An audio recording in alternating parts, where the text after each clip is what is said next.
곽수종의 뉴스 정면 승부. 곽수종의 뉴스 정면 승부.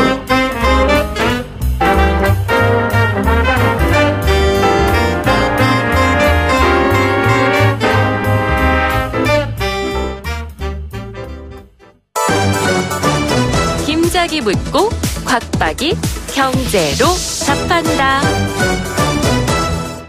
주파수 94.5 YTN 뉴스 FM 곽수진의 뉴스 정면 승부 3부 시작하겠습니다. 김 작가가 문을 엽니다. 네, 김 작가입니다. 서울 지역 주유소 가격을 보면 거의 휘발유가 리터당 1,600원 선에서 1,800원 선이고 2,000원도 넘는 곳이 있더라고요. 네. 최근에 국제유가가 많이 하락하는 추세였잖아요. 왜 국내 주유소 가격에는 별다른 영향이 없는 건가요? 네, 진짜 이게 좀 의문이죠. 저도 개인적으로 국내 유가가 어떻게 결정되는 건지 좀 내용이 궁금해요. 분명한 것은 저도 알고 있습니다. 예를 들면 우리나라 기름값이 리터당 1,000원이라 그러면 한 600원 정도는 전부 세금이거든요. 그러니까 이제 400원 정도가 정유사의 기름값으로 그다음에 주유소 대리점의 인건비나 기타 경비로 이제 이렇게 되는 건데 기름값이 배럴당 뭐 60달러를 가거나 또는 배럴당 40달러 밑으로 떨어져도 우리나라에서 기름값이 움직이는 것은 몇십 원 차이에서 왔다 갔다 하거나 좀 많이 떨어져 봤자 한 몇백 원 차이에서 왔다 갔다 하거든요. 그래서 저는 이게 어떤 방식에 의해서 우리나라의 기름값이 만들어지고 왜냐 그러면 유조선이 지금 두바이 쪽에 떠 있는 유조선에서 직접 구매되기도 하고 또 중장기 계약건에 의해서 수입되기도 하고 여러 가지 형태의 기름 수입이 되거든요. 그러면 각 정유사마다 중장기 계약건이 몇 건이고 이게 전체 수입량의 몇 %를 차지하고 있고 또 예측치 못한 임시적인 수요 급증으로 인해서 바다 위에 떠 있는 유조선을 통째로 사와야 될 경우에 단기적인 수요는 얼마고 이런 비중이 나와야 되는데 이게 정보가 어디에 있는지 제가 잘 모르겠어요. 석유공사에서도 이 부분이 없는 것 같고 그래서 방금 말씀드렸다시피 정부가 걷어들이는 60%의 세금은 고정이에요. 이거는 가격이 오르거나 떨어지거나 상관이 없어요. 그러니까 딱 교육세 같은 경우도 한 590원 정도 받아내거든요. 기름값에서. 딱 고정되어 있기 때문에 기름값이 오르거나 내리거나 정부에서 가져가는 60%는 변함이 없다 이렇게 보시게 되면 결국은 정유사에서 이 되는데 최근의 상황은 미국 쪽에서 나온 기름의 저장 탱크 양, 저장량은 한 185만 배럴 정도로 줄어들 걸로 생각했는데 늘어나고 있고요. 단지 문제가 사우디아라비아의 수니파와 이란의 시아파 간에 갈등이 지금 벌어지고 있어요. 중동 전쟁인데 중동 안에서 뭐라 그럴까 예멘이나 카타르나 이런 곳이 사우디와 갈등을 벌이고 있는 상황 속에서 수급상에 단기 급등이나 급락이 있을 수가 있다. 이런 문제인 것 같습니다. 그런데 좀 터무니없는 거는 맞는 것 같아요. 지금 여러분께서는 경제학자 곽수종 교수가 진행하는 YTN 뉴스 FM 곽수종의 뉴스 정면 승부를 듣고 계십니다.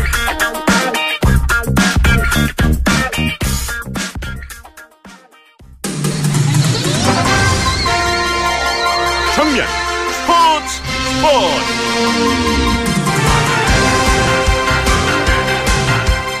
오늘 하루 동안 있었던 스포츠 소식 정리해드리겠습니다. 중앙일보 박민 기자입니다. 안녕하세요. 네, 안녕하세요. 내년에 평창 올림픽 2월 달에 있죠. 2월 9일인가요? 개막식이? 네, 2월 9일에 개막하고요. 현재 74일 정도 남았습니다. 예, 입장권이나 이 개막식 입장권 판매가 어떻게 진행이 되고 있습니까? 매진됐습니까? 네, 일단 입장권 가격은 2만 원짜리도 있고요. 네. 개회식 A석 같은 경우에는 또 150만 원짜리 고가도 있는데요. 예. 일단 최근에 입장권 판매율이 50%가 넘었습니다. 예. 전체 티켓 107만 장 중에 55만 5천 장이 나갔고요. 예. 30%대에 그치다가 최근에 판매량이 늘었습니다. 네.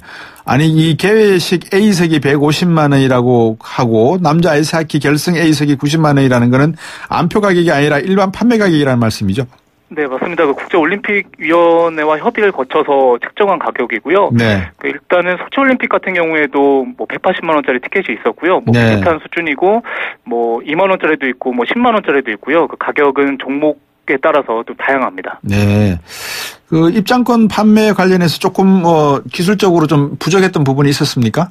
네, 일단 현재 상황을 보면요, 그 종목별로 판매율 편차가 심합니다. 예. 일단 인기 종목인 쇼트트랙이나 피겨는 매진이 됐는데요. 네. 썰매나 슬라이딩 종목은 37%로 저조한 상황이고요. 그리고 이낙연 국무총리가 지난달에 그 올림픽 붐조성을 위해서 또 각 지자체들이 입장권을 구매해서 또 힘을 모아야 한다고 강조를 했는데요. 네. 또 대부분 지자체가 입장권 관련 예산을 마련했고요. 예. 또 전국은행연합회도 또 비인기 종목 입장권 10억 원어치를 구매를 했는데 또 일각에서는 또 사실상 강매나 동원 아니냐 또 이런 지적들도 나오고 있습니다. 아니 이런 거는 새 정부 들어와서 안 하는 게 맞는 거 아닌가요? 네, 일단 은행연합회나 지자체 같은 경우에서도 뭐 강매는 아니었다 이렇게 말을 하고 있는데요. 예. 전문가들 같은 경우에는 또 이렇게 시가 예산을 편성하는 모습을 보고 좀 그런 의문의 시선을 보내고도 있습니다. 시 예산은 뭐 시장님 호주머니에서 나오는 것도 아니고 결국은 지방세 세금 내는 시민들이나 국민들 손에서 나오는 건데 어쨌든 그건 뭐 나중에 따지보기로 하고요. 숙박은 어떻습니까? 시설이 좀 어느 정도 완비가 됐습니까? 네, 일단은 또 강릉 모텔 하루 숙박료가 평소에는 5만 원 정도인데요. 네. 또 올림픽 기간에는 거의 8배, 40만 원 이상으로 치솟고 있습니다. 오이구야. 네, 제가 직접 강릉에 가보니까 또 예. 많은 모텔 주인들이 또 예. 개인보다는 또 단체 손님을 원하고요. 네. 그리고 장기 투숙객을 원하고 있는데, 그래서 또 많은 또 국민들이 인터넷 댓글을 통해서 또 국가 행사에 또 한몫 챙기려 하는 거 아니냐 또 이런 시선들도 보내고 있습니다. 보통 올림픽 치르고 나면 상당히 적자가 예상이 되고 있어서 요즘 웬만한 국가들은 올림픽을 유치하려고 하지 않는데 평창은 어떻게 예상이 되고 있습니까 지금?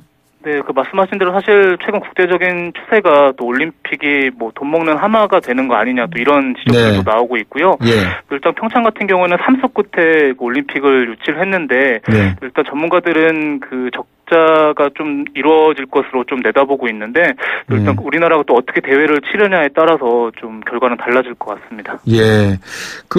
서울에서 청량리역에서부터인가요? 서울역에서부터 출발하는 KTX 같은 경우도 강릉까지 한 1시간 반 정도, 2시간 정도 걸린다고 돼 있나요? 1시간 반?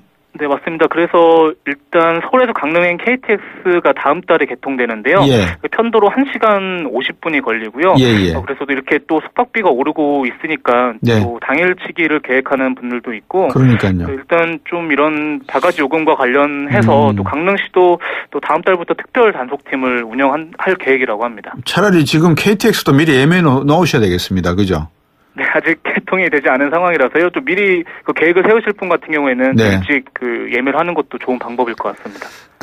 저는 미국 국립공원이나 또 우리나라의 어떤 국립공원 같은 곳에서 성수기, 비수기의 요금이 다르다는 것을 어느 정도 인정을 해야 된다라는 생각을 하고 있는데 평창 올림픽 일종의 특수 상황이잖아요. 평창 올림픽 끝나고 나면 숙박업계가 또 어느 정도 상당히 좀 곤란할 지경에 이를 수도 있고 좀 바가지 요금이라고 부르기는 뭐하지만 성수기 요금을 책정하는 것도 하나의 방법 아니겠습니까? 어떻게 보세요?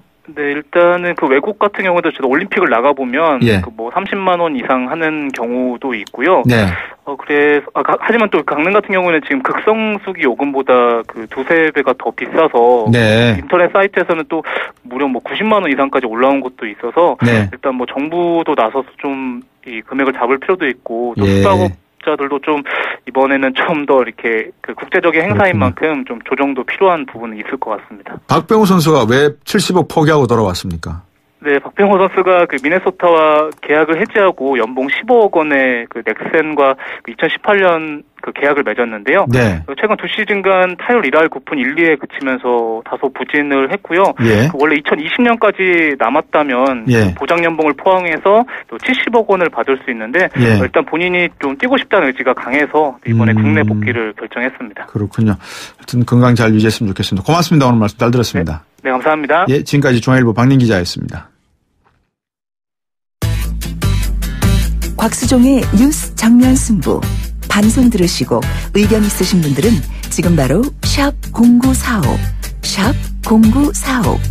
짧은 문자 50원, 긴 문자 100원이 부과되는 휴대전화 문자 메시지를 보내주세요. 오늘 들으신 방송은 YTN 라디오 홈페이지와 곽수종의 뉴스 정면 승부 팟캐스트를 통해 다시 확인할 수 있습니다.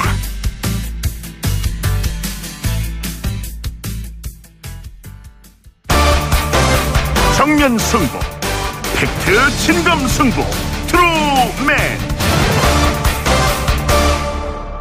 네, 11월 27일 월요일 뉴스 정면 승부하고 있습니다. 월요일마다 갖는 코너죠. 팩트 진검 승부 트루맨 시간이고요. 시사인 고재일 기자 나오셨습니다. 안녕하세요. 네, 안녕하십니까. 팩트체크 전문 미디어 뉴스톱의 김준일 팩트체크도 나오셨습니다. 안녕하세요. 안녕하세요. 예. 자, 오늘 첫 번째 다뤄볼 이슈가 지난 8월 19일부터 청와대의 국민청원 게시판을 만들었지 않습니까? 네.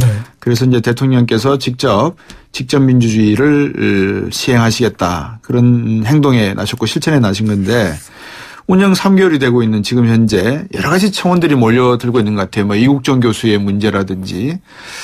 그래서 곤혹스러운 경우도 있지만 또 긍정적인 측면도 있는 것 같고 어떻게 보십니까? 이 청원 이슈에 대해서.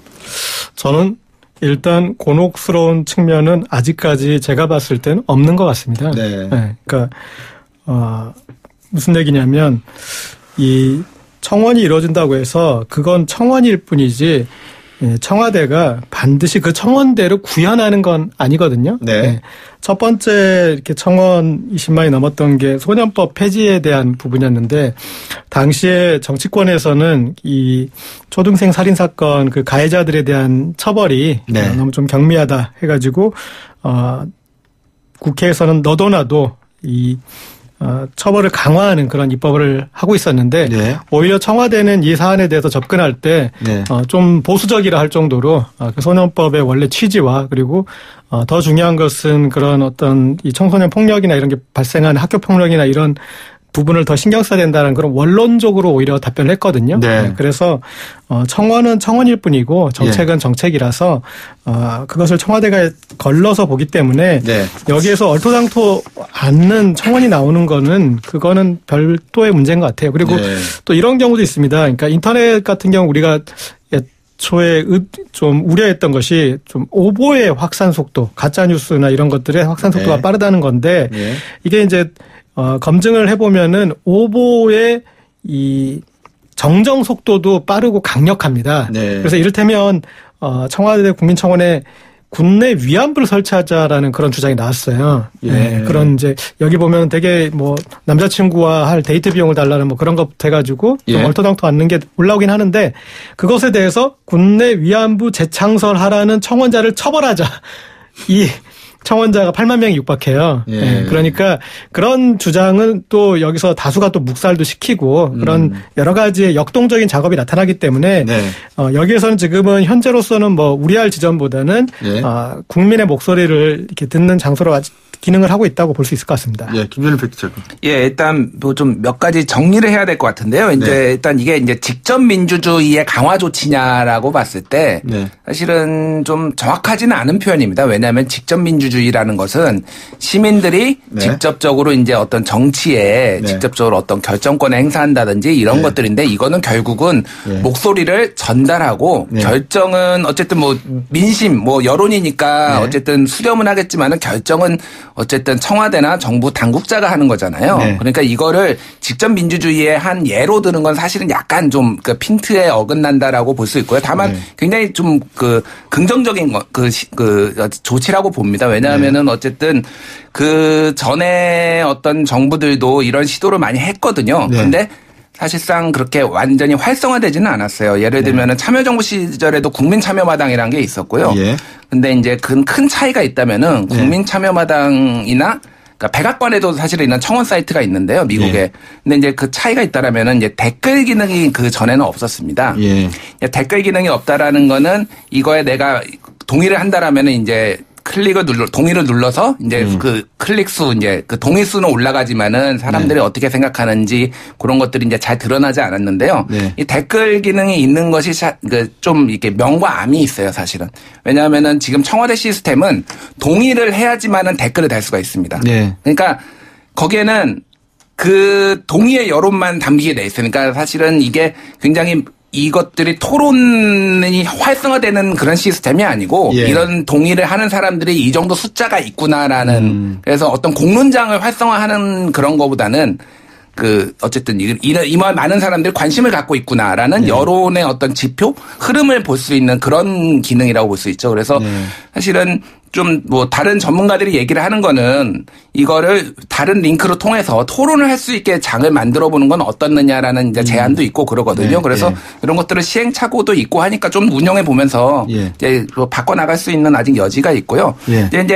이제 아까 말씀드렸지만은 그 고재열 기자가 얘기를 했지만은 좀 약간 터무니없는 것도 나와요. 이를테면 자유한국당을 해체하다 이제 위원 정당으로 해체하자. 사실은 이제 어떻게 보면은 자유한국당 입장에서는 굉장히 좀 황당하고 기분 나쁠 수도 있는데 어떻게 보면 이제 이거는 민심의 반영, 이제 여론의 반영 그런 생각들을 가지고 있을 정도로 분노하는 사람들이 있다. 청와대 기자단을 해체하라는 것도 굉장히 상위권에 올라와 있어요. 지금. 그러니까 청와대 기자단이 뭐 옛날에 할 말도 못하고 요즘에는 이제 뉴미디어 소통실에서 하는 어떤 페이스북 라이브 중계나 이런 것들에 대해서 좀 불만을 털어놓는 보도가 나가니까 청와대 기자단 해체해버려라.